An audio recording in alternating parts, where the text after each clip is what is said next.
con esta reunión virtual, agradeciendo desde luego de antemano que se hayan tomado el tiempo y la molestia para atender a esta por parte de la comisión. Agradecemos a las y los diputados, funcionarios de gobierno, productores, y a mis compañeros de la Comisión de Agricultura. Si les parece, vamos a iniciar con la presentación del diputado Heraclio Rodríguez, quien, pues, bueno, va a dar un mensaje de bienvenida. ¿Está ahí, diputado? Al parecer no, ¿verdad?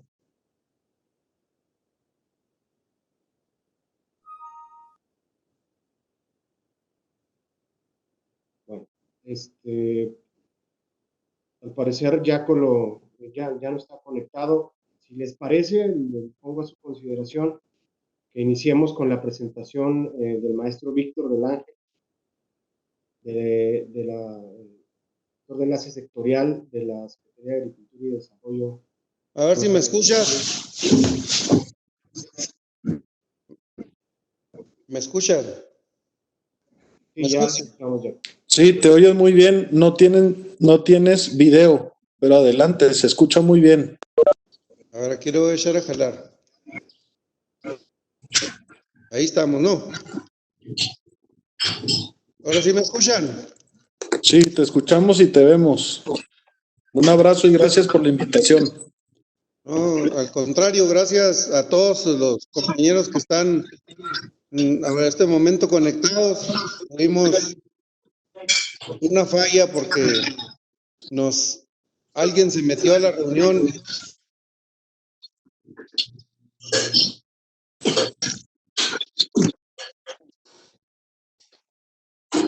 Es un complot. Vaya.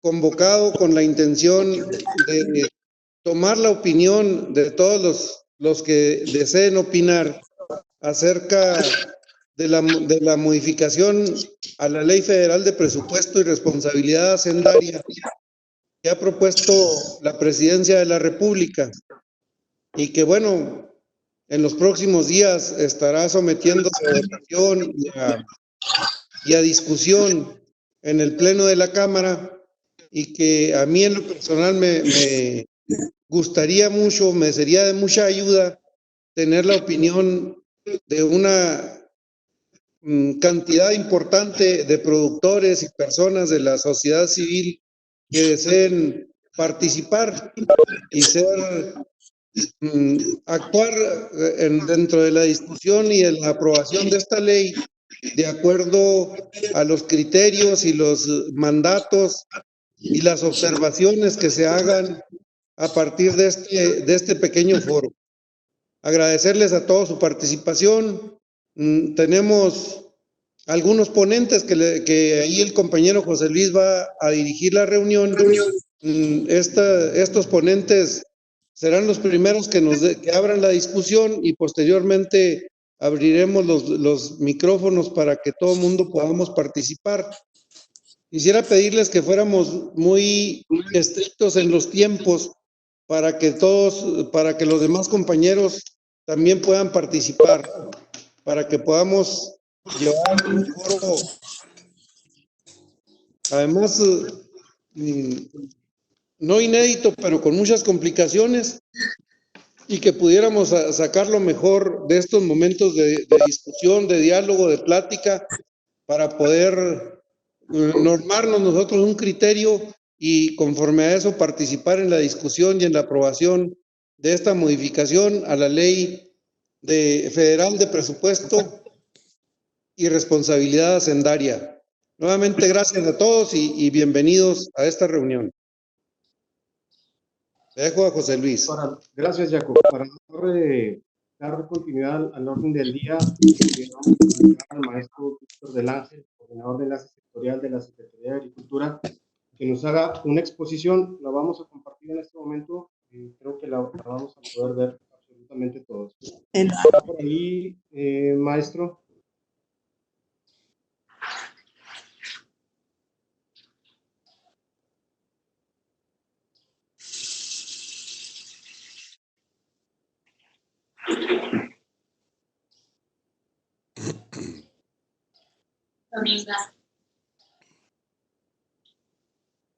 Con mi jefe conectado.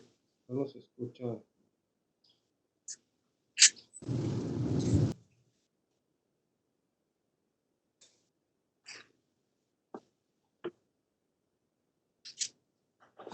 A ver ahora. Pues Buenos días, compañeros, compañeras.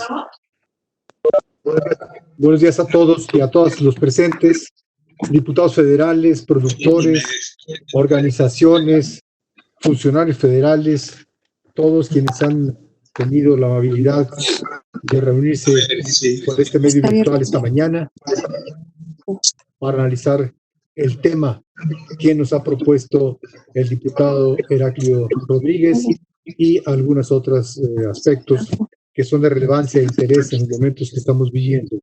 Déjenme empezar agradeciéndoles al diputado federal Heraclio Rodríguez, al presidente de la Comisión de Desarrollo y Conservación Rural, Agrícola y Autosuficiencia Alimentaria por la invitación que nos ha hecho este evento. Es muy importante esa oportunidad y en esos términos estaremos tratando de informar a ustedes lo que la Secretaría de Agricultura ha venido haciendo en las últimas semanas. Déjenme también transmitirles un afectuoso y cordial saludo de parte del secretario de la SADE, el doctor Víctor Villalobos Arámbula, y les expreso su deseo de que todos ustedes y sus familias estén sorteando con éxito las vicisitudes de la emergencia del COVID-19. Diversos problemas de agenda que no pudieron resolverse oportunamente se lo impidieron y por esa razón no está con nosotros. En su nombre y representación me voy a permitir exponer a ustedes las acciones de la SADER para asegurar el abasto oportuno y suficiente de alimentos a la población mexicana durante la emergencia del COVID-19. Es lo que voy a exponer y ustedes lo van a ir viendo en el transcurso de la presentación. Es una matriz de seguimiento de las estrategias y las líneas de acción que se han definido en la Secretaría de Agricultura para atender los problemas de la emergencia y dar respuesta a las necesidades de abasto alimenticio a la población mexicana. Si me hacen favor de, déjenme, comentaría primero, para poder contextualizar la presentación, que me voy a referir a 5 estrategias generales. La primera de ellas se identifica con la siguiente leyenda: garantizar la producción agrícola, pecuaria y pesquera, acelerando la ejecución de los programas y protegiendo la salud de los productores. La segunda estrategia, hoy te voy a pasar las 5 nada más y después vamos a ver lámina por lámina. La segunda estrategia es garantizar el funcionamiento de la cadena de suministros, distribución y abasto de alimentos, fortaleciendo la distribución de la canasta básica con Segalmex y las acciones de sanidad e inocuidad con Senacica. Fortalecer el flujo de mercancías, garantizando la inocuidad de alimentos y diversificando las exportaciones. La cuarta estrategia es coadyuvar a mantener el consumo de alimentos, fortaleciendo las cadenas de alimentos y reduciendo las mermas y pérdidas. Y la quinta y última estrategia son acciones de carácter de coordinación intersecretarial para establecer un marco de colaboración con otras dependencias para contribuir a minimizar los efectos negativos de la contingencia en la población. Esas son las 5 líneas estratégicas y ahora voy a dar paso a cada una de ellas. Si me cambia la primera lámina, por favor. Como dije antes, la primera estrategia es garantizar la producción agrícola, pecuaria y pesquera. En este caso, ustedes están viendo en la lámina que tenemos 4 líneas de acción. La primera de ellas se refiere a los programas prioritarios que están a cargo de la Secretaría de Agricultura y es acelerar la correcta aplicación de los programas estratégicos que son producción para el bienestar, precios de garantía y fertilizantes. En total, en este programa y en esta línea de acción, tenemos 3.120.000 beneficiarios. Aparecen en el cuadro los responsables de trabajar en este tema: la Subsecretaría de Autosuficiencia Alimentaria, la de Agricultura, Segalmex, Conapesca, Inapesca e INIFAP. Y es un tema, es un programa que está en proceso y que estaremos reportando oportunamente. En la segunda línea de acción, dice trabajar con los productores para asegurar la siembra de primavera-verano. Es importante la preparación en estos momentos y ya estamos tomando cartas en el asunto, garantizando el acceso a los insumos y materiales desde la siembra hasta la cosecha, con semillas, fertilizantes, agua, embalaje, maquinaria, etc. La responsable de esta tarea es la Subsecretaría de Agricultura. La tercera línea de acción dentro de esta estrategia es diseñar un programa de incentivos para dar liquidez a los productores. En esto, aquí hay una apertura temática que es sumamente interesante, pero que la voy a dejar a la exposición que seguramente hará en su momento Javier Delgado. Si no fuera así, regresaríamos a este punto. El punto 1.4 se refiere a la vigilancia permanente y oportuna de los riesgos climáticos de mercado y fitosanitarios. Esto, como ustedes saben, son los principales riesgos que en la agricultura se resisten, y por eso tenemos que hacer una vigilancia permanente y oportuna, y apoyados en los mecanismos financieros poder atender las necesidades que pudieran surgir. En la segunda línea estratégica de la lámina siguiente, tenemos que se refiere a garantizar el funcionamiento de la cadena de suministro, distribución y abasto de alimentos. En esta línea estratégica, en esta estrategia, tenemos 4 líneas de acción que aparecen ahí señaladas. La primera, fortalecer las acciones de inspección, sanidad y inocuidad en todo el territorio nacional. Más concretamente, significaría no parar el movimiento de mercancías entre estados. Responsable es ANACICA, y aquí tenemos una participación con diferentes secretarías que tienen responsabilidades en el tema. En la línea de acción segunda es proveer información oportuna sobre niveles de producción, inventarios, precios de la canasta básica y predicción de cosechas para evitar especulaciones. Eso es precisamente el propósito: evitar las especulaciones e incrementos injustificados de precios de los alimentos. Tenemos, como se trata de una acción básicamente dedicada a la generación de estadísticas que muestren la situación continua de la disposición de alimentos, está vinculada al trabajo del CIAP, de Si quieres. ¿Perdón? De mercados de alimentos y Segalmex. En el 2.3 está Segalmex a través de Liconsa y Liconsa, que fortalecerá la distribución y el abasto de la canasta básica, ampliando las metas conforme sea necesario en su red de distribución. Responsable Segalmex y avances a Abrilmex. En el 2.4, para atender a los más necesitados en el sector rural, se establecerá un programa. Perdón, ¿me dicen que no se escucha? Está interfiriendo mucho el micrófono de Miguel Acundo. Bueno, de 2.4 dice que para atender a los más necesitados en el sector rural, se establecerá un programa de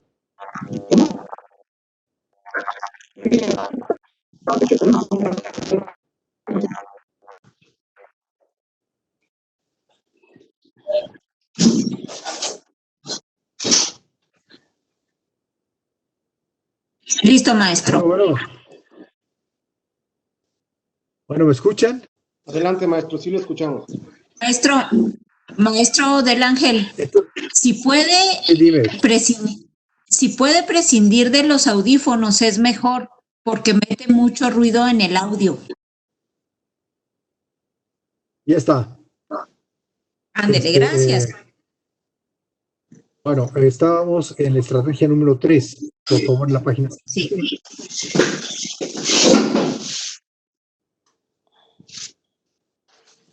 Ok. La estrategia número 3 se refiere a fortalecer el flujo de las mercancías. Para eso tenemos 3 líneas de acción.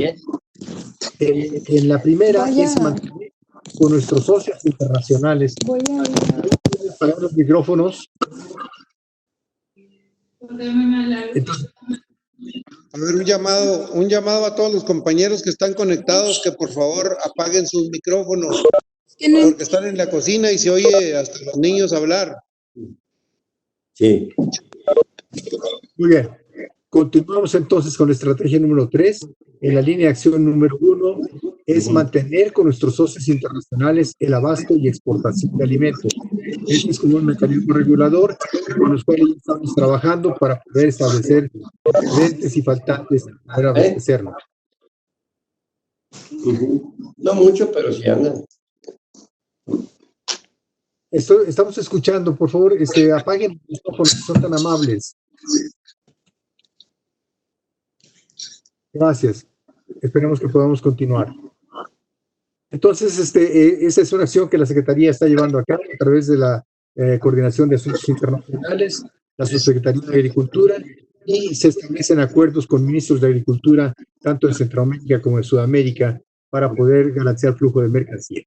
En la línea de acción número 2, Le hablo. dice diversificar, dinamizar la diversificación de exportaciones. Ustedes saben el problema que tenemos.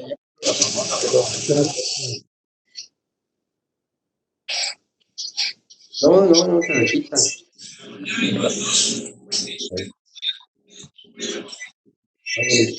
Disculpe la interrupción, maestro. Le pedimos, por favor, al contador Ramón Cadena, el favor de apagar el Gracias. Adelante. Sí, gracias. Muchas gracias. Entonces estábamos hablando de que en la línea de acción, la segunda, para fortalecer el flujo de mercancías, estamos tratando de dinamizar la diversificación de las exportaciones. Ustedes saben de los esfuerzos que la Secretaría venía haciendo por abrir el mercado de China, donde ya hemos logrado algunos aspectos importantes en plátano y otros productos. Y estamos también tratando de diversificar exportaciones hacia otros países en el continente americano y fuera de él. El mercado de los árabes es particularmente interesante, estamos tratando de abrirlo. Esa es una acción que le corresponde directamente a la Secretaría de Agricultura en coordinación con la Secretaría de Economía y de Relaciones Exteriores. En la línea de acción número 3 es fortalecer los esfuerzos para garantizar la inocuidad de los alimentos para el consumo nacional y de exportación. Esto le corresponde a Senacica y eso se está trabajando permanentemente para que los alimentos sean inocuos y no tengamos ningún problema adicional a los que ya estamos soportando. En la estrategia número 4, por favor, en la página siguiente, ¿no? En la página, en la lámina siguiente, más adelante. Ahí está. En la 4 que se pasó, ahora tenemos la 5. Ahí está. Dice coadyuvar a mantener la distribución y consumo de alimentos. En este caso, lo que estamos haciendo como 2 líneas de acción centrales, uno es fortalecer la integración y operación de las cadenas de alimentos. Esto con el propósito de mantener una comunicación permanente y continua con la Secretaría de Salud. El responsable es la Subsecretaría de Agricultura y el Senacica. En la línea de acción número 2, colaborar para reducir las mermas y las pérdidas de alimentos, que los excedentes de producción vayan al Banco de Alimentos y otras dependencias que nos ayuden a controlar, regular los mercados. Esas son las 2 líneas de acción de la estrategia número 4. En la lámina siguiente tenemos la estrategia número 5, que se refiere a las acciones de coordinación interinstitucional. Y como primera línea de acción es garantizar la seguridad en el transporte, distribución y puntos de venta de alimentos e insumos para la producción. Esto tiene una estrecha relación con el trabajo que se hace con la Secretaría de Seguridad y Protección Ciudadana. Los responsables son Segalmex, la Subsecretaría de Agricultura y la Autosuficiencia Alimentaria. En la segunda línea de acción es colaborar con la Secretaría de Salud para garantizar la salud de los productores y de los jornaleros. Este es un tema particularmente importante para que nuestros trabajadores del campo puedan tener una condición de salud favorable y que no tengan que sufrir las consecuencias de esta emergencia que estamos padeciendo. En la línea de acción número 3 es asegurar el suministro de agua, energía eléctrica y combustibles desde la producción primaria hasta su distribución en puntos de venta. Esto estaría también un trabajo coordinado. Ustedes saben, la responsabilidad del agua la tiene la Conagua. En el caso de energía eléctrica, la CFE y los combustibles están por el lado de la Secretaría de Energía. Participan activamente en esta tarea la Subsecretaría de Agricultura y la Coordinación General de Representaciones y los representantes de los estados. Esas son las 5 líneas de acción, son las 5 estrategias que tenemos establecidas y que vamos siguiendo en estos momentos, con sus correspondientes líneas de acción y sus correspondientes responsables. Estas son las cosas que la Secretaría de Agricultura está llevando a cabo en estos momentos para atender la contingencia que ha creado la situación del COVID-19. Estamos enfocados directamente en este momento a trabajar en estos puntos, pero como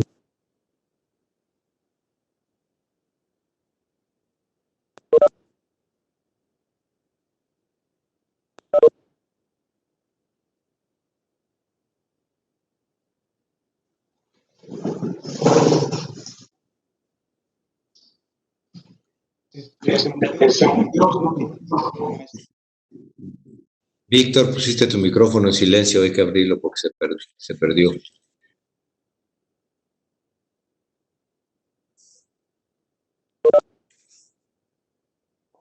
El secretario me pidió que presentara a ustedes y que me pusiera a disposición para poder aclarar cualquier duda que hubiera.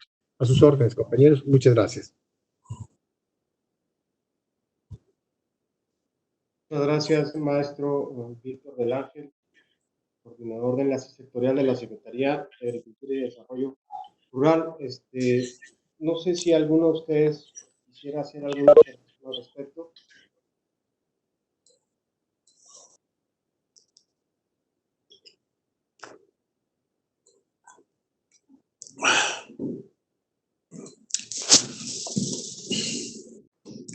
Bueno, de ser así, pues no resta nada más que agradecerle. Yo creo que, perdón.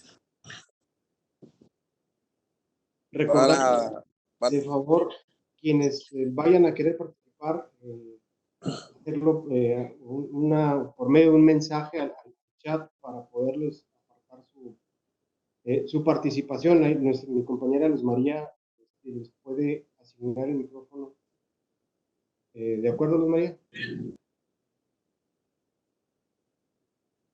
Sí, está bien. José Luis, se te oye muy lejos, muy bajito. Casi no se te escucha.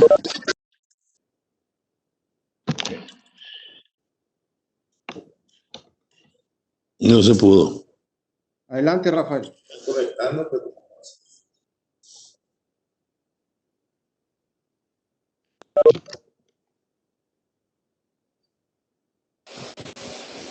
Bueno, buenas tardes a todos y días en donde sean días. Nada más para abonar un poquito o que se amplíe un poquito el tema de las garantías y de asegurarles la liquidez a los productores, porque sí hay muchas dudas al respecto. En la primera lámina en la estrategia primera, no sé si pueda estar en pantalla eso ahorita.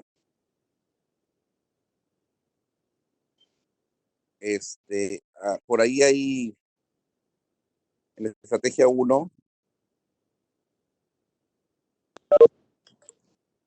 a ver, programas de incentivos para dar liquidez a los productores en la estrategia. Bueno, 1.2 y 1.3, si pudiera poner más para qué productos y sobre todo específicamente para qué cantidad de hectáreas y ese tipo de cosas, o cuándo se van a dar a conocer esas especificaciones. Nada más, esa es mi pregunta. A ver, compañeros. Muchas gracias, Rafael.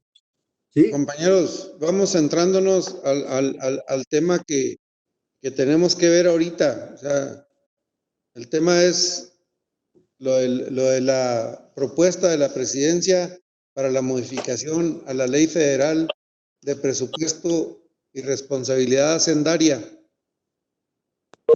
Lo que estamos, yo ahorita haré los comentarios necesarios, pero si quieren al final abordamos esos temas, Rafa.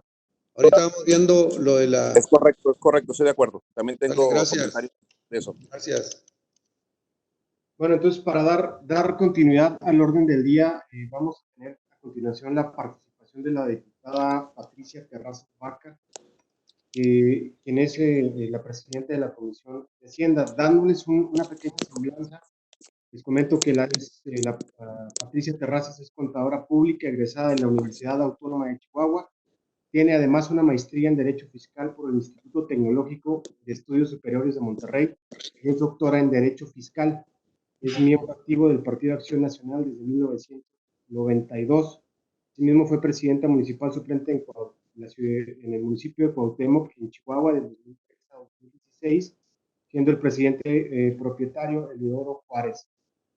En 2016 al tomar posesión, el gobernador Javier Corral Jurado la nombra como subsecretaria de Ingresos de la Secretaría de Hacienda del Estado, renunciando al cargo en el año 2018 al ser postulada como candidata a diputada federal por el principio de representación proporcional. En 2018 fue nombrada presidenta de la Comisión de Hacienda. Tiene la primera etapa, bueno, de la Cámara de Diputados. Sí, necesito verla. ¿Está por ahí, diputada? Sí. Sí, ¿qué tal? ¿Cómo amanecieron todos? Muy buenos días. Agradezco la invitación. Gracias, Jaco, por la invitación. Y aquí le pediría a Luz María si no les voy comentando de manera muy puntual. Va a ser muy breve y si quisiera más que todo basarme en lo que significa la propuesta de reforma que mandó el Ejecutivo a la Cámara de Diputados. Pues primero que nada es una iniciativa que se presenta el 23 de abril, posterior a la presentación del decreto que anunció el presidente de la República. Y la iniciativa propone en el artículo 21 ter de la Ley Federal de Presupuesto y Responsabilidad Hacendaria para que se otorguen facultades extraordinarias cuando exista una emergencia económica para disponer del presupuesto discrecional. También solicita que los recursos del Fondo Metropolitano de 3,300 millones de pesos que eran destinados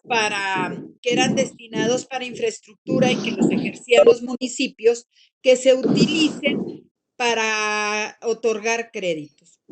La característica de esta iniciativa, que el presidente tenga facultades extraordinarias, y la propuesta pretende concentrar en una sola persona facultades que le correspondan al Congreso. No define qué es una emergencia económica ni quién la declara y no establece límites en la reorientación de los recursos. El 29 de abril circuló un predictamen en donde se proponen adecuaciones que no resuelven de fondo lo principal de la iniciativa, que es la concentración de facultades en una sola persona, anulando de facto una de las funciones principales de la Cámara de Diputados. Se propone reorientar los recursos del presupuesto y anula al Congreso. Destinarlo a programas de acciones prioritarias incluidos en el Plan Nacional de Desarrollo y el Ejecutivo es quien declara la emergencia económica.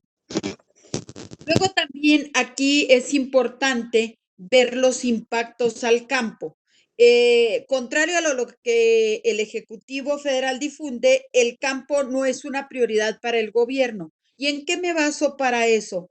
El presupuesto del ramo de SADER, por ejemplo, hay que recordar que los recursos aprobados para SADER se registraron una reducción del 27% con respecto al aprobado en 2019. Pero luego si nos vamos, ese 27%, ¿qué significa? 18,000 millones de pesos de apoyos para el campo. Pero luego si nos vamos a ver un comparativo, que de los programas que desaparecen, pues desaparecen los apoyos a comercialización, la concurrencia en entidades federativas, todos los de fomento productivo, agrícola, ganadero, pesquero. Desaparece el Sistema Nacional de Información para el Desarrollo Rural, el Sistema Nacional de Investigación Agrícola. Luego, los programas a los cuales se les reduce recurso son el crédito ganadero a la palabra, que se le reduce un 75%, y el de fertilizantes, que se le reduce un 15.8%. ¿Qué es lo que nosotros estamos viendo y cuál es el análisis que tomamos? Lo tomamos del Centro de Estudios de las Finanzas Públicas de la Cámara de Diputados y se reduce, por ejemplo, de 2018 a 2019 se reduce un 12.7%. 2018 a 2019, ¿qué significa 6,690 millones? Pero en el 2019, en el 2020, comparado con el 2019, hay dos reducciones importantes. Una de 19,181.7, agricultura y desarrollo rural, que significa un 31.7, y un 43.7 a desarrollo agrario, territorial y urbano, que significan 7,815.7 millones. Sumando las dos cantidades, pues son casi 27,000 millones menos. ¿A qué voy con esto? Que es importante las reasignaciones que se puedan hacer del presupuesto, pero también no perdamos de vista que la prioridad del presidente nunca ha sido el campo.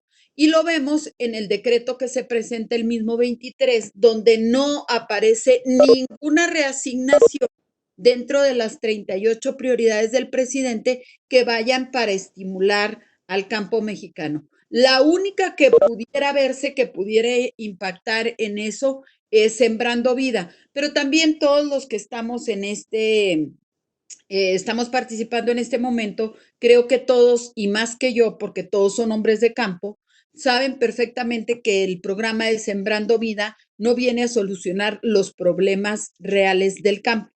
Y bueno, me voy también al Centro de Estudios de las Finanzas Públicas y las adecuaciones aprobadas en la Cámara de Diputados. Si bien es cierto, hubo reducciones, también hubo ampliaciones a la hora de la aprobación del presupuesto y hubo una ampliación que esa reasignación neta fueron de 11,396.6, que fue una de las grandes presiones que se hizo en la Comisión de Desarrollo Rural que preside el diputado Heraclio Rodríguez. Entonces, es muy importante la participación de los diputados, que los logros con la mayoría aplastante que tenemos en este momento en la Cámara de Diputados no son muy óptimos, pero al menos se logra algo. Si se le da manga ancha al presidente, pues evidentemente los logros serían mínimos. Entonces, la lucha que nosotros debemos dar es que nosotros seamos los diputados de la Cámara de Diputados quien realmente tenga la mano para estructurar el presupuesto. ¿Y por qué es esto? No es por los equilibrios, no es por hacer un freno al presidente, sino porque algo muy sencillo. Los diputados estamos más cerca de la gente, los diputados conocemos nuestros distritos y las necesidades, y ahí es donde debemos enfocar los presupuestos. Porque si bien es cierto, por ejemplo, en el campo, pues los hombres de campo se ven perfectamente y están bien representados, que es necesario el ingreso para el campo.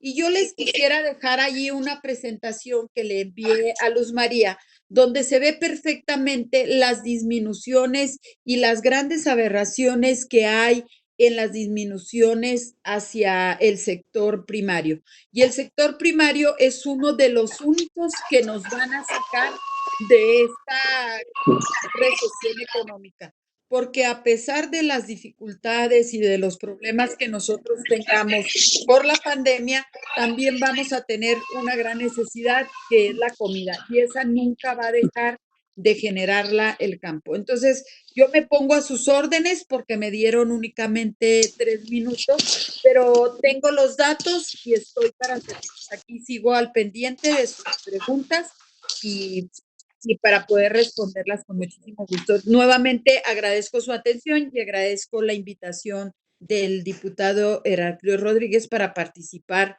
en este importante foro. Muchísimas gracias, diputada Patricia Terrazas. Gracias por sus comentarios. Para dar seguimiento al orden, vamos a darle la palabra al licenciado Javier Félix Muñoz, quien es empresario, economista, egresado del UNAM y político, quien ha participado también en 2016, fue candidato a la gobernatura del estado de Chihuahua por el partido Movimiento de Regeneración Nacional. ¿Está por ahí el licenciado? Sí, aquí estoy. Adelante, por favor. ¿Sí, me escuchan? Sí, le escuchamos. Muchas gracias. No lo vemos, pero sí lo escuchamos. Se me hace que no está puesto el video, ¿no? Está. Bueno, están... No, ahí está quitado. ¿Ya? Detener. Bueno. ¿Ya me escuchan? ¿Sí me escuchan? Adelante. Bueno, sin imagen, pero sí me escucha. Sí, sí lo escuchamos. Ok, adelante. Bueno, muchas gracias por Ayaco por la invitación. Muchas gracias a todo el foro. Soy economista, digamos, pero autodidacta. Yo estudié en la Facultad de Derecho, pero durante muchos años he sido empresario y me ha gustado estudiar la economía. Yo creo que la mayoría de los mexicanos, a causa del famoso virus y la crisis económica, estamos en un hoyo negro del que queremos salir, pero no sabemos cuándo ni cómo. En relación con el caso concreto que se nos plantea de la propuesta que hace el presidente para facultades extraordinarias, pues mi opinión es que sí es conveniente que se le autorice alguna facultad extraordinaria, pero que sea limitada en el tiempo y que sea limitada en sus facultades. No se puede desaparecer la soberanía de la Cámara de Diputados de un plumazo, y si se llama de emergencia económica, o sea, una crisis, pues desde que yo recuerdo, tengo 73 años, nos la pasamos de crisis en este país, y pues eso no es ningún consuelo. Con respecto al problema del presupuesto, que es el problema de fondo, quiero enfocar ahí los minutos que me asignan, y por favor, córtenme la inspiración cuando me toque, porque se han extendido muchos otros compañeros y creo que eso le resta dinamismo a este. Soy de la opinión que quien controla el dinero, controla el poder. Y el problema de fondo es que en la actual administración, que se supone tiene como objetivos una administración radical, de hacer cambios radicales y no cosméticos, el problema principal es que sigue operando con los criterios económicos neoliberales que en la retórica ataca, pero en la práctica aplica. ¿A qué me refiero? El presupuesto de la nación que la Cámara de Diputados administra es un presupuesto que está atado a un dogma económico neoliberal, que mientras no se rompa con ese dogma económico, jamás saldremos de la crisis y jamás la Cámara de Diputados tendrá los ingresos suficientes para afrontar esta crisis momentánea y todas las demás crisis que seguramente se nos seguirán presentando. El dogma económico es que la camisa de fuerza que tiene atada la política económica de la Cuarta T es que el gobierno federal, para tener unas finanzas sanas, no debe tener déficit fiscal. Es decir, que cada año no puede gastar más impuestos de los que recauda anualmente. Esa teoría económica está completamente superada por los principales economistas del mundo. que se dedican a la teoría económica moderna. Mientras no se exista una modificación al Banco de México, el problema financiero del país no se va a resolver, porque van a ser puros cambios cosméticos. Cuando en 1925 se creó el Banco de México y lo reformó en la época cardenistas, el general le quitó esas cadenas y fue capaz de romper esas cadenas y ejercer un presupuesto sin ataduras. Eso es lo que se requiere actualmente, modificar la ley orgánica del Banco de México para recobrar la soberanía financiera del país.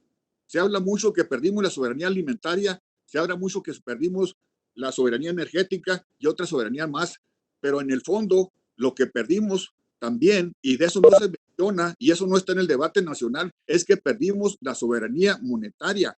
Estamos sujetos, amarrados a un presupuesto del cual no podemos estar así. Si el general Cárdenas hubiera pensado igual, no hubiera podido tener un crecimiento del 6% de promedio anual, porque él no se ató a esos dogmas. Pero llegó el liberalismo en 1993 con Carlos Salinas y lo que había modificado el general Cárdenas para el Banco de México lo volvió a modificar. Ese es el problema de fondo, señores diputados. Ese es el problema de fondo. El doctor Adolfo Huerta González, que es a quien yo he estudiado, es el coordinador de la Facultad de Economía de la Universidad Nacional Autónoma de México, del posgrado. Él les puede explicar mejor que yo el por qué. Para romper el esquema financiero se tiene que modificar la ley orgánica del Banco de México. Recursos hay, el dinero no debe de faltar y no está sujeto a los impuestos, señores, no está sujeto a los impuestos, ni tampoco se trata de echar a volar la máquina del dinero a tontas y a locas. No, hay criterios para que esto sea así. Hay criterios para, sin romper el orden económico, no falten los recursos, ni para el campo, ni para la industria, ni para el comercio, ni para los programas prioritarios, siempre y cuando se rompa con el dogma financiero. Si no se modifica la ley orgánica del Banco de México, las finanzas del país seguirán siendo controladas por la banca extranjera, no por nosotros los mexicanos. Ese es el punto principal. Todo lo demás es secundario. Nos estamos siempre jalando la cobija que no alcanza para esto, no alcanza para el otro. No alcanza porque estamos con ese dogma económico. Si no rompemos ese dogma económico, si el tema de la soberanía financiera no se pone a debate en el Congreso, en la Cámara de Diputados, con especialistas que nos den luz, el problema económico de México no se va a resolver jamás, señores. Y siempre vamos a estar sujetos a lo que nos digan la banca internacional. Voy a terminar en esto porque no quiero abusar del tiempo, dando un ejemplo concreto para que vean que estoy hablando de memoria nomás. Es muy breve lo que les voy a mencionar. Cómo enfrentó la crisis financiera el gobierno de Estados Unidos, para que no se piense que nomás es porque soy un izquierdoso, pues estoy aquí aventando al aire ideas calenturientas. No, no son ideas calenturientas de un izquierdoso. Son ideas que están en los principales economistas del mundo, que tienen una visión social. Visión social. En Estados Unidos, cuando se presentó la crisis de 1929, que fue la más fuerte de ese tiempo, y ahorita estamos en la crisis más fuerte de hace 100 años, el gasto federal militar, que era su principal requerimiento en ese tiempo, subió de 1,4% del PIB en 1940 a más de 37% en el 45. O sea, en 4 años lo subieron de 1,4% a 37%. El déficit fiscal federal, que es el gran tabú para nosotros, aumentó el 3% del PIB en 1939 a 27,5% en 1943. Con lo cual bajaron la tasa de desempleo de 9,5 en 1940 a menos de 2% en 1943. Es decir, en 3 años bajó un 80% del desempleo. ¿Cómo lo hicieron? Pues sacando dinero, la masa monetaria, sacándola. Si no hubieran sacado esa masa monetaria, hubieran perdido la guerra, como si no hubieran sacado la masa monetaria. El general Cárdenas no se hubiera tenido el éxito que se tuvo. Entonces, para no abusar del tiempo, Esa es mi propuesta. Yo creo que también se requiere un consejo social que asesore al presidente, porque actualmente nomás está siendo asesorado pues, por pues una fracción del empresariado que encabeza Poncho Romo, pero yo no veo un consejo asesor como en 1920 por ahí lo tuvo a unos años de la Revolución Mexicana. En ese gobierno había un consejo que asesoraba al presidente, formado por obreros, por campesinos, por organizaciones, por empresarios también. ¿Y ahora dónde está ese consejo? Pues nomás el Consejo Mexicano de Hombres de Negocios y los cuates de los más grandes capitales que invitó al presidente. Mientras no se forme ese consejo, pues la gran masa de la población, de obreros, de campesinos, profesionistas, no tienen acceso directo al presidente. Entonces, ahí la dejo. Hay más que quisiera aportar, pero no quiero abusar del tiempo. Si hay alguna pregunta, pues estoy a sus órdenes. Muchísimas gracias por su participación, licenciado Javier Félix Muñoz. Para darle continuidad al orden del día y no estarnos, dejar las preguntas y las participaciones generales para la última parte de este foro. ¿Les parece si a continuación tendremos la participación del licenciado Jaime García Chávez? No sé si esté ya conectado por ahí, no lo he visto. No sé si ustedes lo puedan localizar, Luz María.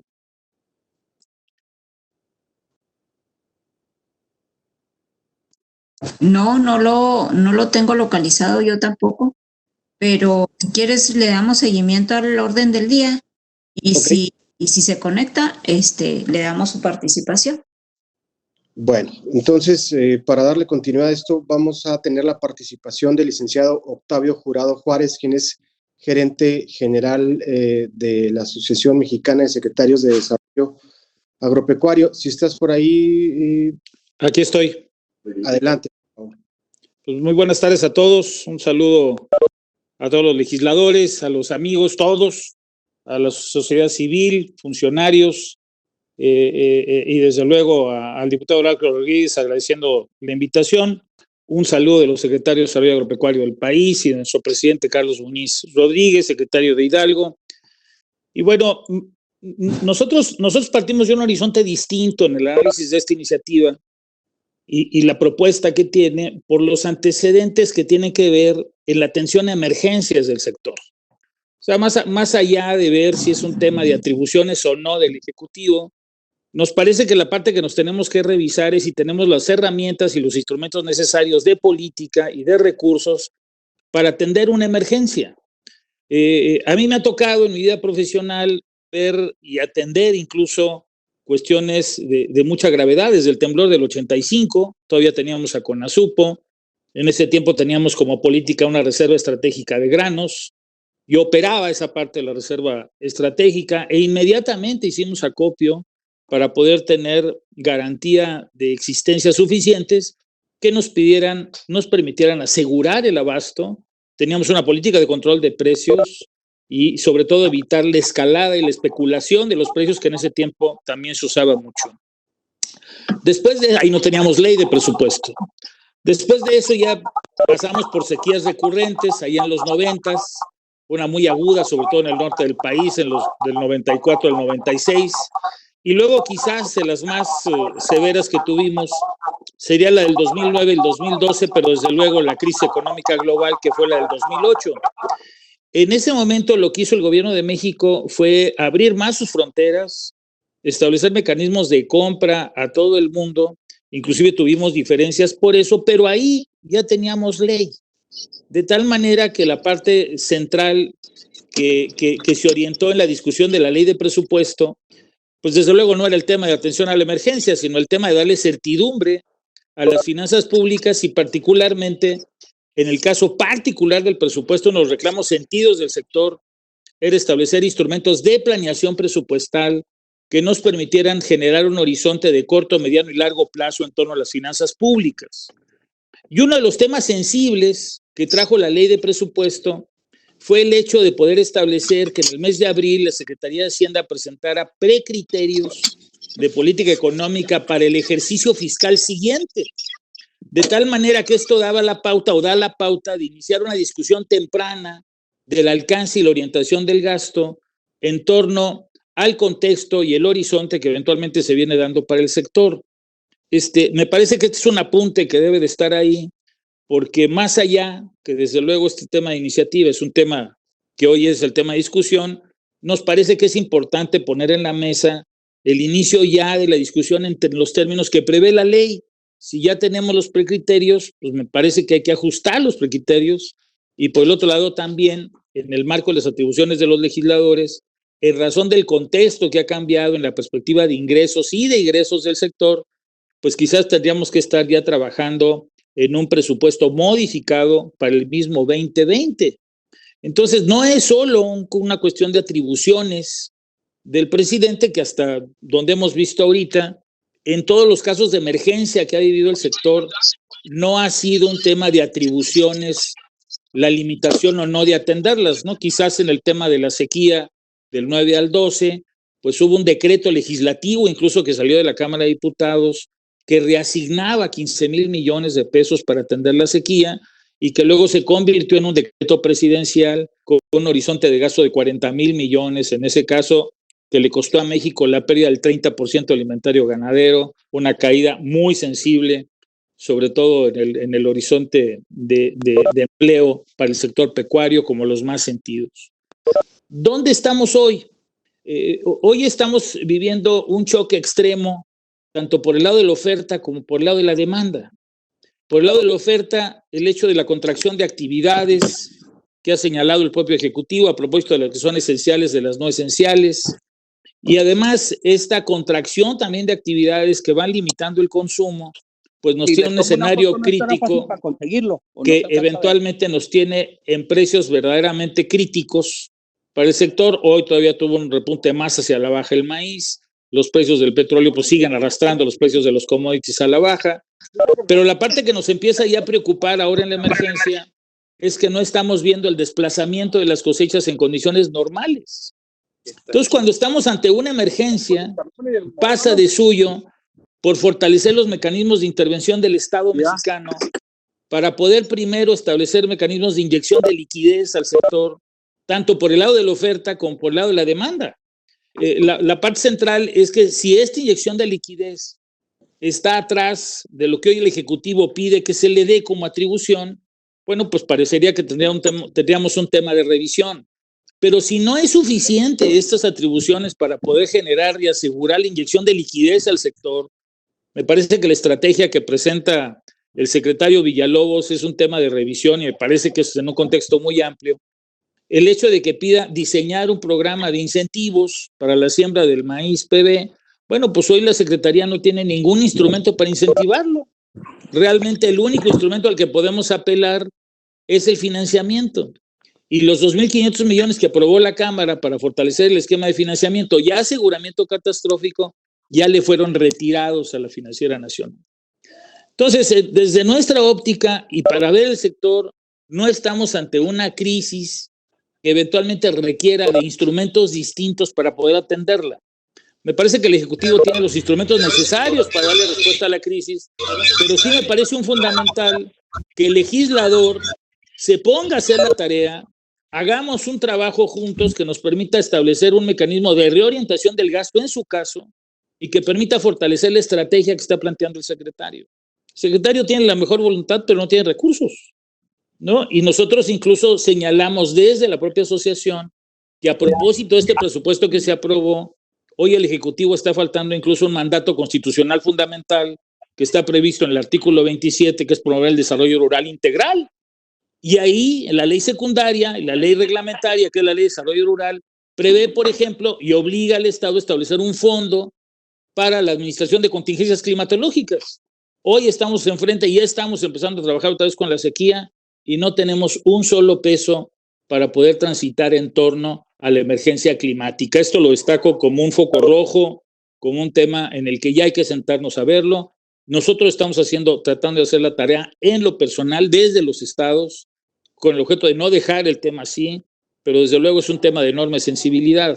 El otro tema que nos ocupa es que ante esta contracción de la demanda, estamos observando ya una caída en la demanda y en la compra de las cosechas nacionales. Ya tenemos trigo estacionado en el noroeste que no se está contratando, la contratación del maíz de Sinaloa no se está dando, el sorgo de Tamaulipas, que es un elemento central para poder generar proteína animal, pues todavía no nos decidimos si vamos a participar o no a través del mecanismo del Estado, y todo esto lo que hace es encarecer la cadena.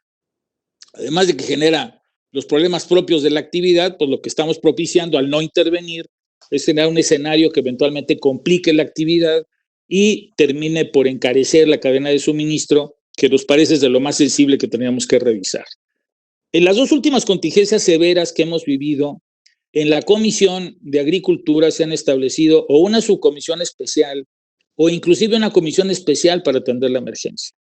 Nosotros creemos que en la Cámara de Diputados debe ser un actor activo en la contingencia y que en el marco de sus atribuciones las ejerza para poderle proponer al Ejecutivo acciones, toda vez que son el contacto directo con la sociedad, el contacto directo con la comunidad, y no es a través de acciones ordinarias como podemos atender problemas extraordinarios. Así que lo queremos dejar ahí en la mesa. Nosotros estimamos que más o menos faltan alrededor de 20,000 millones de pesos, que teníamos que razonarlo. Tenemos un ejercicio, en este caso, que con mucho gusto lo compartimos, pero sí dejar muy claro que mucho de lo que pretende o de lo que quiso hacer la ley de presupuesto, en los hechos no ha caminado tan bien. ¿No? Todavía el legislador no ha hecho tan bien, ni hemos hecho tan bien la tarea, porque los subejercicios han prevalecido en el sector y siguen prevaleciendo. Entonces, un tema que queríamos lograr, que era un ejercicio eficiente del gasto, finalmente no termina lográndose porque siguen prevaleciendo subejercicios en partidas que son fundamentales. Y hoy lo que es el gasto de inversión para el sector y el gasto que eventualmente nos permitiría amortizar el impacto que tenemos por esta contracción de actividades, que también trae una contracción del financiamiento, eso lo vamos a ver después con Javier. Bueno, pues nos parece que si el Estado no interviene, la crisis puede seguirse agudizando.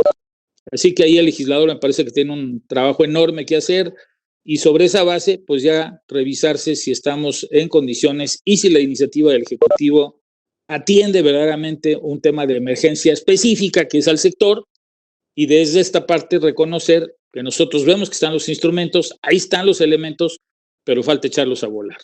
De mi parte sería todo. Muchas gracias y estoy a sus órdenes. Muchas gracias, Octavio Jurado. Omití un poco de tu semana, Octavio, si me permiten brevemente decir que Octavio Jurado es economista por la Universidad Tecnológica de México y tiene estudios de posgrado en Economía Agrícola y Comercialización en la Universidad Estatal de Kansas, así como diferentes diplomados en coberturas agrícolas y otras especialidades en políticas públicas. Él actualmente se desempeña como director ejecutivo de AMSA, cargo que ocupa desde el 2005.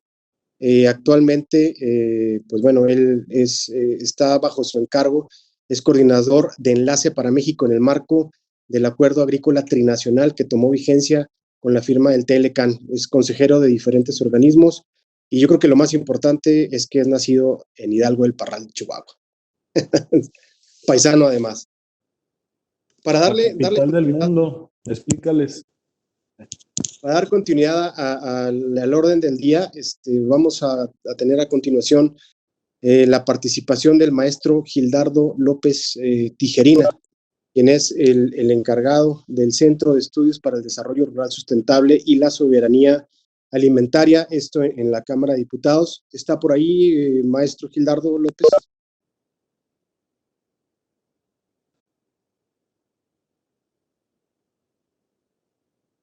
Al parecer no. ¿Me escuchan? Lo escuchamos. Adelante, maestro. ¿Me escuchan?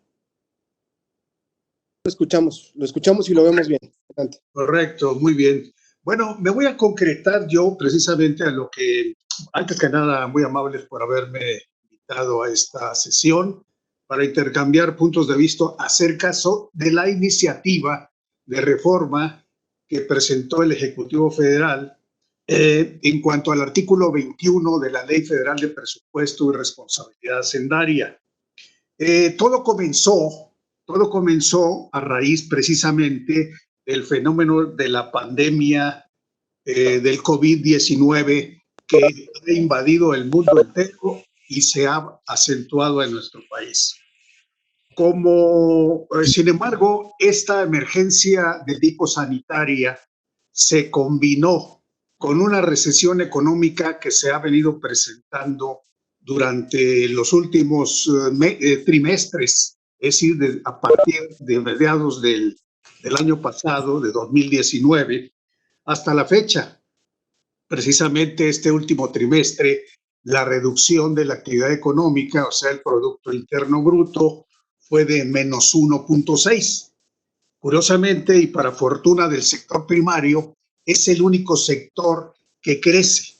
Durante todos estos trayectos, estos últimos 4 trimestres, es el único sector que ha crecido, el primario, precisamente.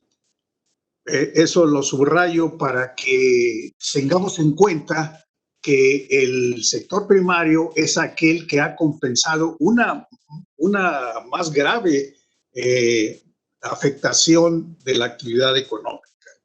Ahora bien, combinada la emergencia sanitaria con la recesión económica, derivado de esto, el presidente de la República dio a conocer un decreto el 23 de marzo, precisamente donde establecía una serie de medidas de austeridad y de reducción del gasto público, dentro de las cuales, pues algunas de estas era la reducción del salario de los empleados públicos, la desaparición de 10 subsecretarías, la reducción del 75% del presupuesto para gastos generales, materiales y suministros. Y por ahí también él señalaba 38 programas que considera prioritarios, ¿verdad?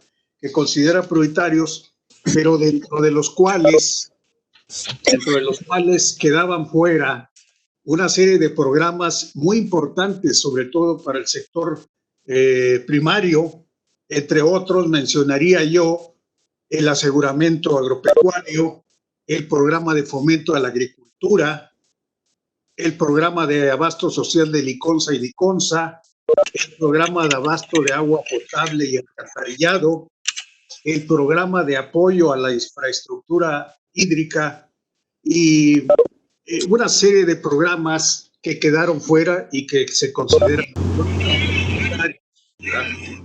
Bien, estas medidas que planteó el presidente de la República y otros apoyos que están contemplados para hacer frente a la situación económica recesiva que estamos atravesando, se cuantificaron no alrededor, sino en 622,000 millones de pesos, que era el mantenimiento de estos programas y la entrega de créditos a la pequeña y mediana industria, así como el otorgamiento, la creación más bien de 2 millones de empleos. Estoy viendo nada más haciendo una relación de las medidas y las propuestas que el presidente hizo a través de ese decreto.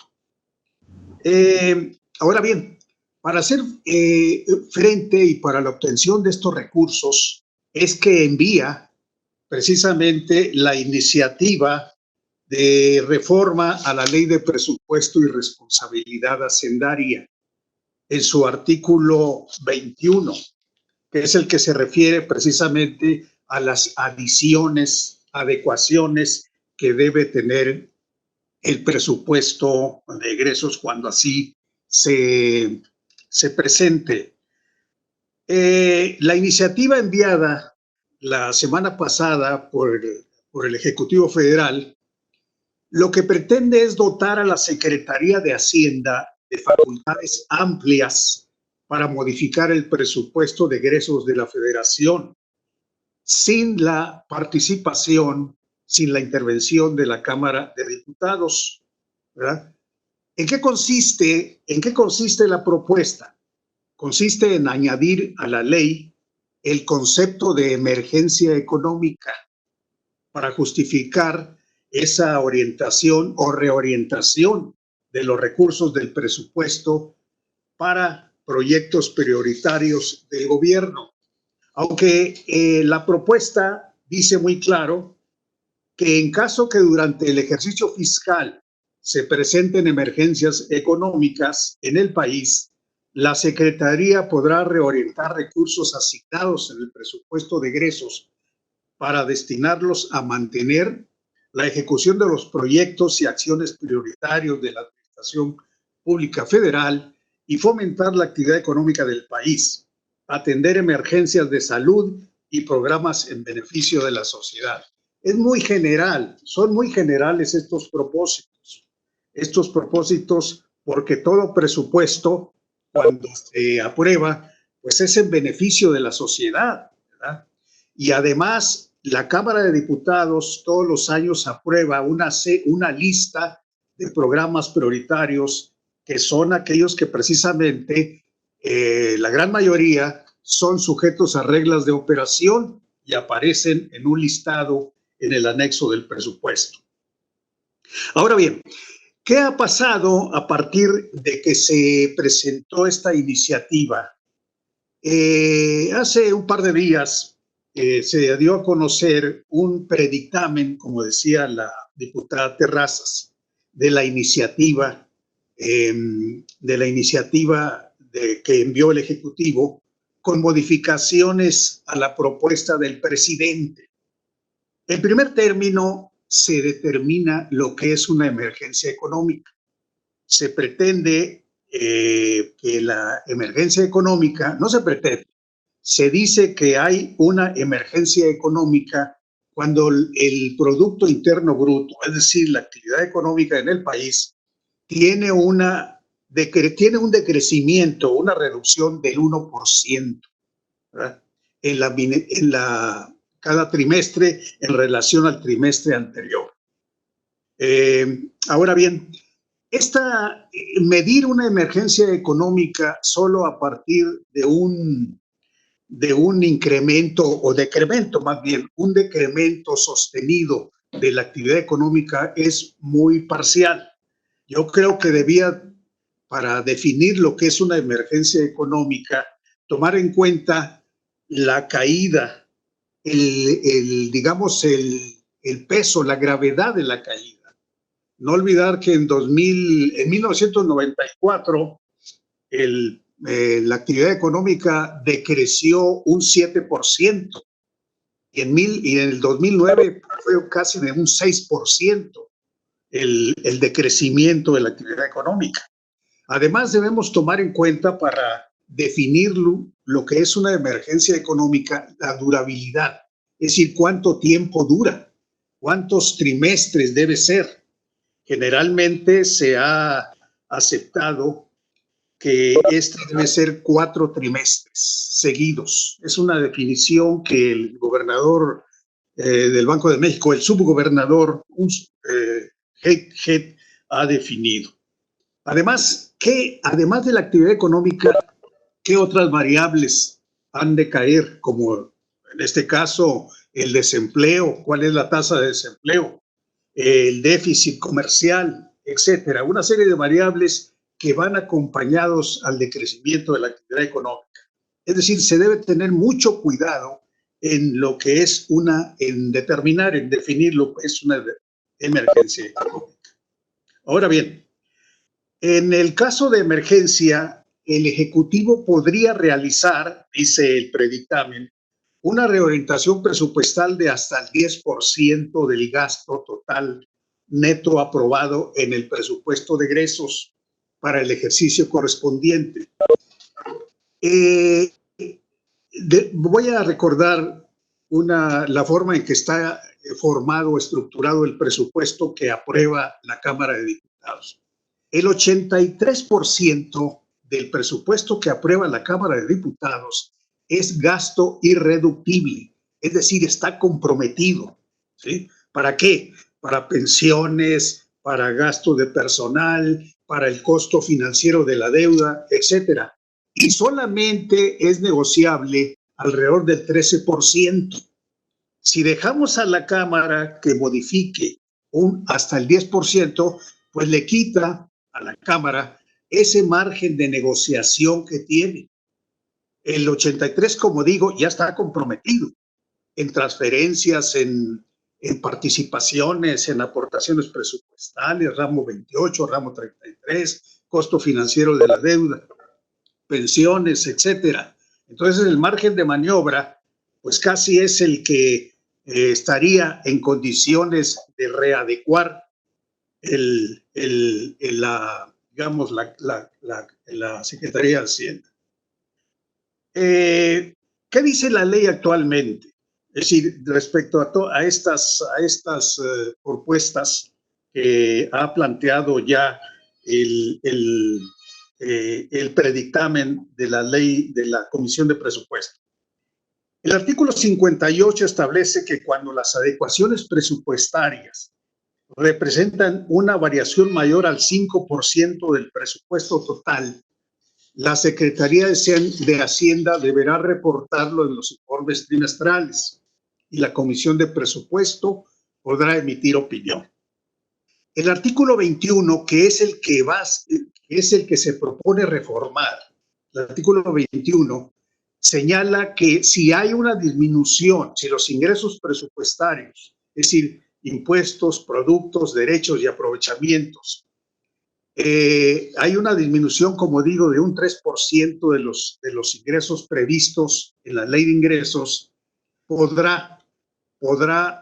el Ejecutivo deberá poner a consideración de la Cámara de Diputados el monto del gasto a reducir por dependencia, ¿verdad?, y entidad, y esta podrá hacer modificaciones a la propuesta del Ejecutivo.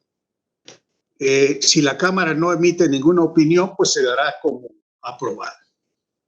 Ahora bien, como digo, ¿cuáles son los posibles riesgos que tiene estas propuestas que hace la Comisión de Presupuesto?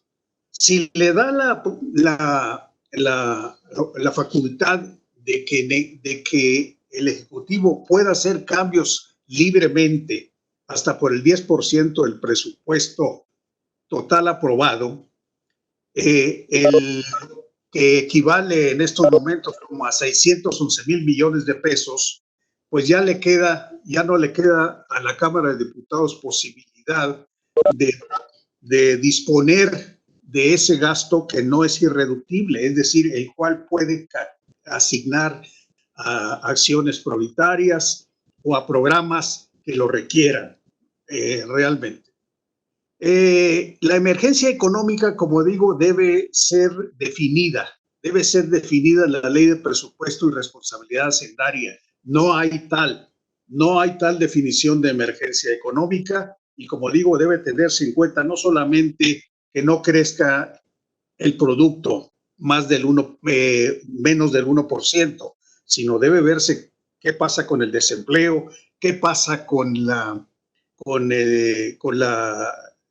balanza comercial, etc. Por otro lado, lo que yo quisiera subrayar es que la emergencia económica debe establecer un plazo que se determine cuánto va a durar, ¿verdad?, y cuál sería la participación de la Cámara de Diputados. Y no darle estas facultades amplísimas al Ejecutivo Federal, porque de lo contrario se rompería el equilibrio de poderes. Es más, considero yo que no es necesario una reforma a la Ley Federal de Presupuesto y Responsabilidad Hacendaria. Creo yo que bastaría con que la Cámara de Diputados declare la emergencia económica y como en el artículo 21 precisamente que se trata de reformar, agregarle que en caso de que la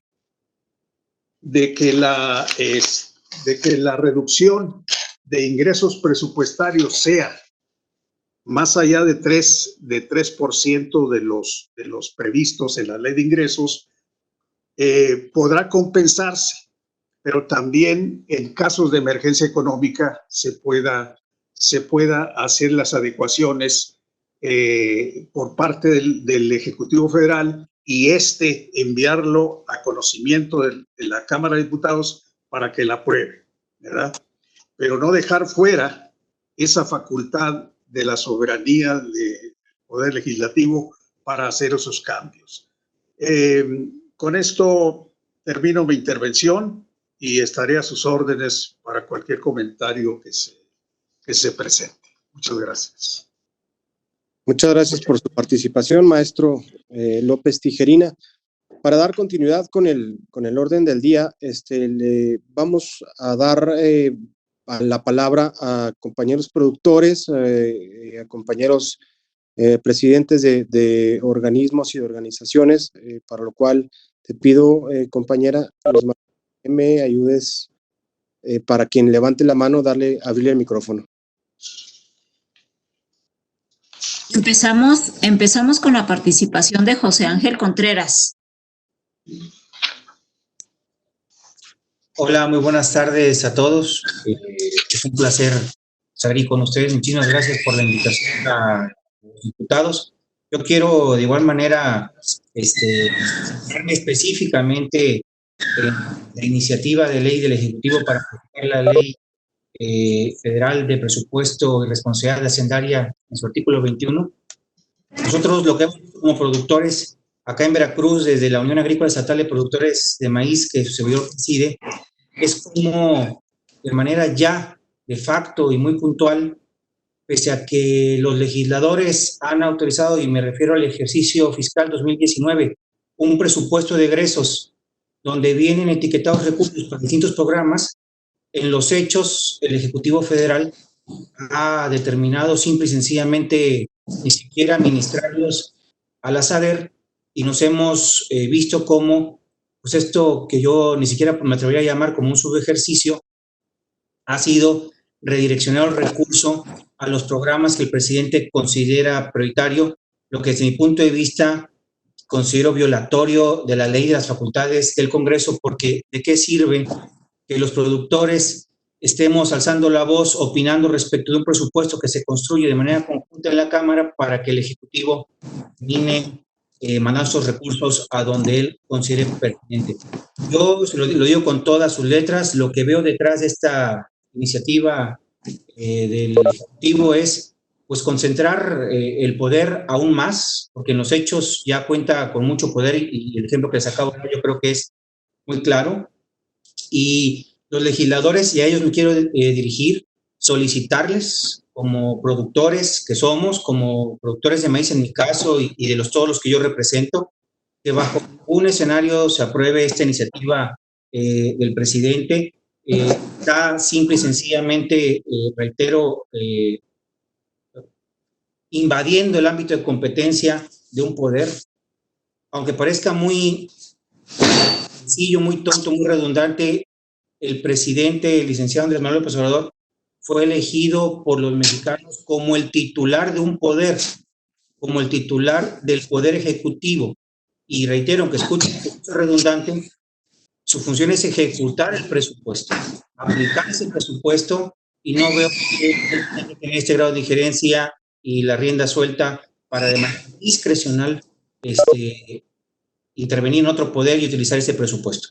Esa es nuestra postura y queremos que sepan los diputados que estamos muy atentos de lo que vayan a decidir hacer.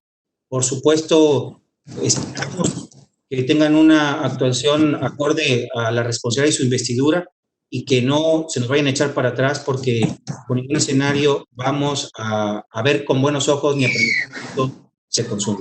Muchísimas gracias. Muchas gracias, José Ángel. A continuación, ¿quién hace uso de la palabra, compañera? El ingeniero Manuel Guerrero pidió la palabra. Adelante, ingeniero.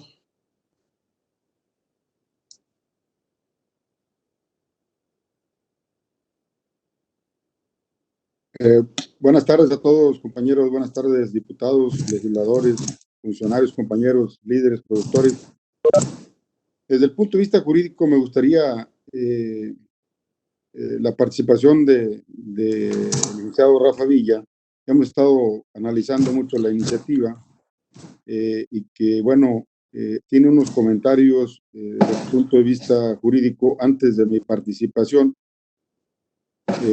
Veo que también está Bosco de la Vega como CNA y también es importante, sobre todo por la representación, escuchar también, pero a mí me gustaría, antes de continuar, no sé si está todavía el licenciado Rafa Villa ahí en la reunión.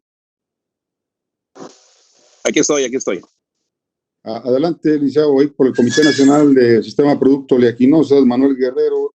En la mañana estuvimos analizando esta iniciativa y bueno, por ahí inclusive le mandamos unos comentarios al diputado Heraclio, que lo saludo a través también de este medio, y le agradezco la invitación, igual que a la licenciada Luz María y a José Luis.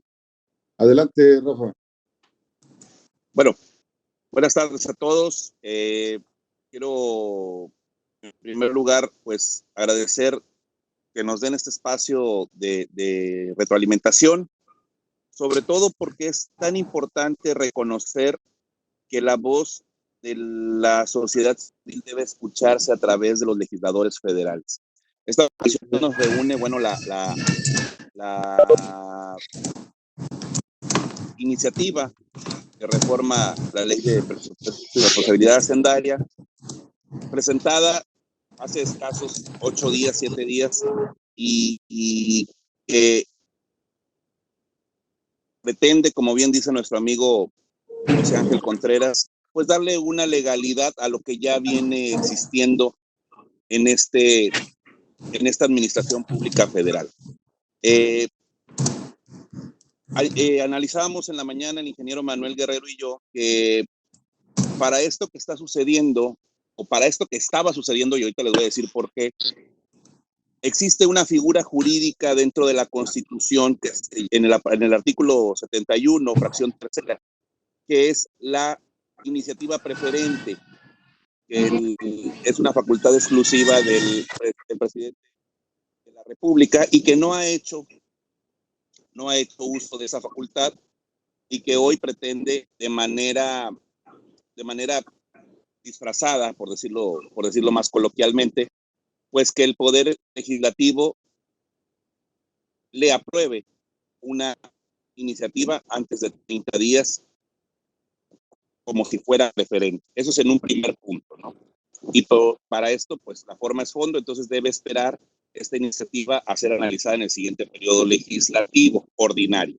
Es decir, no es necesario que se convoque un periodo extraordinario, desde mi punto de vista. Pero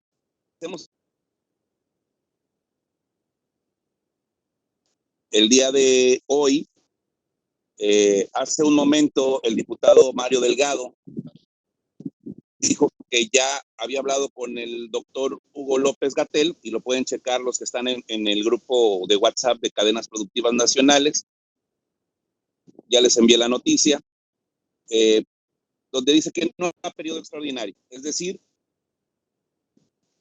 ya se retractaron, ya no va a haber periodo extraordinario. Yo creo que vieron mucha presión y eso nos va a dar oportunidad de analizar y seguir analizando la propuesta que el presidente está impulsando a través de la Cámara de Diputados. Yo aquí quiero dejar el comentario porque pues esta reunión nos convocó por la premura del tiempo y sobre todo por la forma que nos iba a llevar el periodo extraordinario a aprobar esta reforma. Entonces, aquí se los dejo. Ingeniero Manuel, no sé si usted gusta seguir haciendo uso de la voz. Sí, gracias, licenciado. Estuve analizando las participaciones desde que empezó el ingeniero Víctor del Ángel, veo que está también el subsecretario García Winder. Y bueno, lo que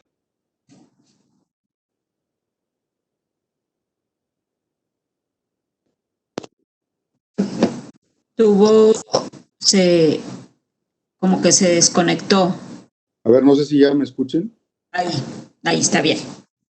Lo que comenta la diputada Patricia Terrazas y Octavio Jurado lo estuve analizando y la verdad que hoy es una oportunidad, aunque ya Mario Delgado haya salido a anunciar que no se va a llevar a cabo este periodo extraordinario, es una oportunidad también que nos da para revisar lo que está sucediendo con el presupuesto PEF 2020. Y la verdad es que es penoso porque no se está aplicando para lo que fue mandatado en un principio. Y bueno, nos estuvimos reuniendo desde septiembre hasta diciembre en la Cámara de Diputados en mesa de trabajo, tratando de aportar como sector de oleaginosas, que hoy pues está prácticamente lo que habíamos crecido en los últimos años, prácticamente ya se perdió. Vamos a importar prácticamente el 98% de los 5 cultivos, que es gravísimo. Estamos hablando de soya, cártamo, canola, girasol y ajonjolí. Y vemos cómo va en caída libre la producción, pero sobre todo lo que se va a dejar de sembrar en este ciclo agrícola primavera-verano 2020. Estamos hablando de las 300,000 hectáreas pues, que teníamos programado sembrar. Prácticamente no se va a sembrar ni el 20%. Esto es muy lamentable, bueno, y se va a ver en la próxima cosecha al cierre de año, este 2020. Pero sobre todo, diputados, aquí veo que hay varios diputados que están participando, varios legisladores. Me llama mucho la atención porque hoy más que colores, más que partidos, debemos de ver el bien, por el bien, todos por el bien del país. Y lo que el trabajo que ustedes realizaron en la asignación de este presupuesto, pues no fue cosa menor, pero tampoco veo que haya un levantamiento de parte de ustedes de la voz como un poder para que ese presupuesto como un mandato sea ejercido tal cual. La verdad es que es muy penoso cómo vemos a nuestro sector y bueno, como sociedad civil, como productores, como organizaciones, estamos dispuestos con ustedes, diputados, a levantar la voz, pero ustedes como un poder, y son los que mandatan, si realmente están de acuerdo y no vemos cómo se pueda tener un contrapeso para que esto siga caminando, la verdad que es lamentable. La verdad, yo sí los invito a todos los legisladores y a los funcionarios que ojalá podamos tener un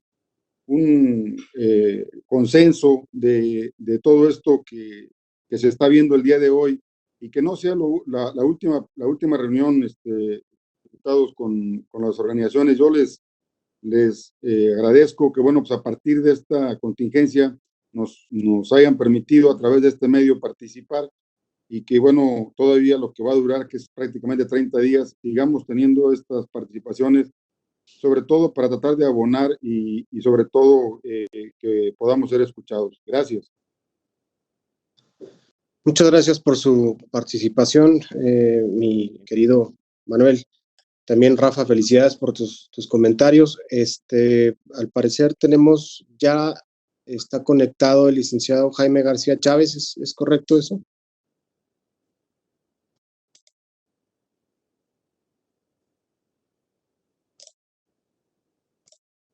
Bueno, al parecer aún no lo tenemos. No se conecta.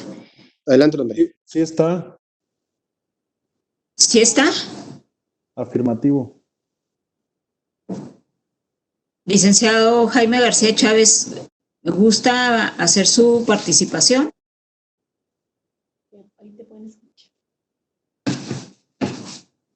Bueno. No, pues no. Si gustan, le damos la palabra al licenciado Bosco de la Vega y después al licenciado Serapio Vargas. Adelante, ingeniero de la Vega. Muchas gracias, Luz María. Damas y caballeros, buenas tardes. Agradecer la convocatoria del diputado Heráclito Rodríguez, presidente de la comisión, y decirles que como Consejo Nacional Agropecuario nos pronunciamos por la independencia de poderes. Necesitamos más república ante el debilitamiento de las instituciones en nuestro país. Y en esta crisis, que no veíamos algo parecido desde 1929, con la gran diferencia que ahora se suma salud, economía, seguridad, traerá muchas muertes de personas y más de empresas también si no reaccionamos a tiempo.